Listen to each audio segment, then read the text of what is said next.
Falando de obesidade, doutor Maurício, a questão a obesidade e a saúde pública.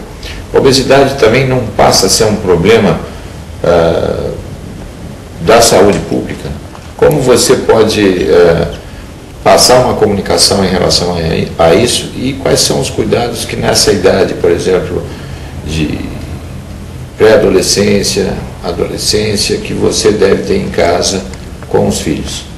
Essa pergunta é muito interessante. Então, é fácil a gente falar, você consuma alimentos menos calóricos, só que os alimentos menos calóricos são os mais caros. Então, a população de baixa renda, o que ela consome hoje, basicamente? São farináceos, arroz, são alimentos açúcar, são alimentos que têm mais caloria. O acesso à proteína ainda é muito restrito, né, no nosso meio e nos países que têm um índice menor de desenvolvimento. Faça ginástica. Como é que a pessoa vai fazer ginástica se ela não pode ir numa academia ou se não tem um parque? Então, o acesso hoje ao tipo de tratamento de emagrecimento, a condutas para emagrecimento, está muito restrito. Por quê? Porque, assim, conforme o lugar que a pessoa mora, por exemplo, favela, ela vai fazer exercício aonde? Não tem, né? Não existe ginástico, áreas públicas. Então, assim, o tratamento, a prevenção de obesidade, ela passa necessariamente por uma ação governamental. Então, alimentos que são mais calóricos, por exemplo, bebidas como refrigerantes, bolachas, doces, essas coisas deveriam ter uma taxação maior. A gente deveria dificultar o acesso, como é dificultado em relação ao cigarro, por exemplo. E o álcool, que está começando a ser mais taxado, então. Por quê? Porque esses alimentos que são mais calóricos também são os que mais provocam dano, e isso acaba revertendo na questão de custo de gasto de saúde pública. Então, são várias questões que têm relevância, que necessitam de ter uma ação governamental. Baratear os alimentos que comprovadamente são mais benéficos e taxar os que são mais maléficos. A pessoa prefere comer o que é mais barato, não necessariamente sendo mais saudável. Mas nos Estados Unidos é um dos países que mais tem casos de obesidade e é o país mais rico do mundo. A obesidade é multifatorial, mas é um fator importante, por exemplo, num país como o nosso. E mesmo nos Estados Unidos também tem muita gente que não tem condição de adquirir, de acesso aos serviços de saúde, à ginástica, etc. Agora também tem os outros fatores, né? Alimentação, né? Estilo de vida, mas é um fator importante essa questão de acesso, de você ter o poder socioeconômico. O paciente pobre não consegue fazer um tratamento médico, não faz um exame, né? Não pode comprar alimentos saudáveis. Então, assim, a tendência, a prospecção futura é que os países pobres vão ficar mais ou menos que nem os Estados Unidos, que é líder, né? A projeção, assim, a escalada é geométrica nos nossos países. O Brasil já está chegando lá, por exemplo.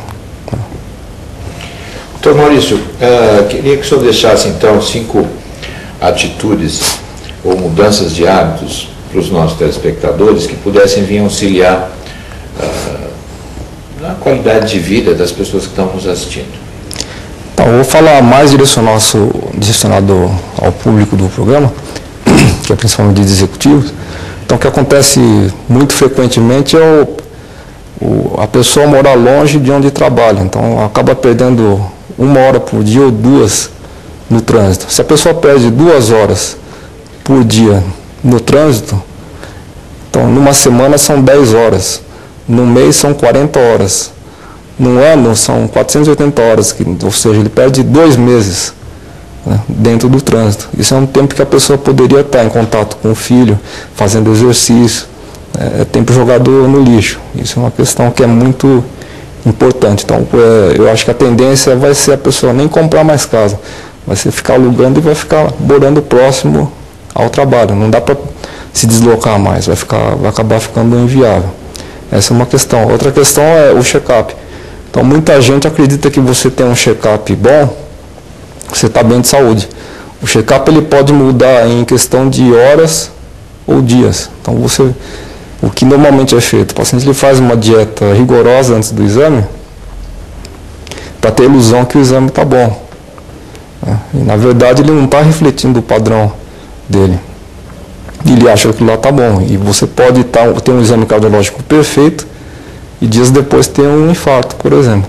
Então, não confiar só nos exames. O importante é a sua qualidade de vida.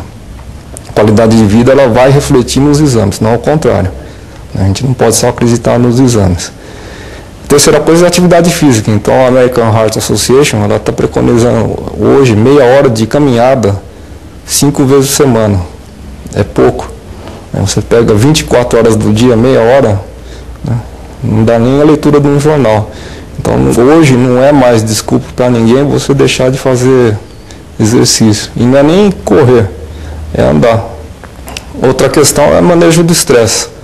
Então, o estresse hoje é um dos principais vilões na questão de saúde.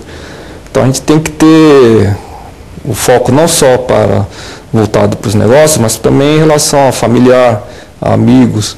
Não pode ficar só focado na questão de negócios, né? Porque o negócio ele pode ir e voltar, né? Do jeito que ele vai, ele volta. Agora, saúde, filhos, isso aí ele não tem volta, né?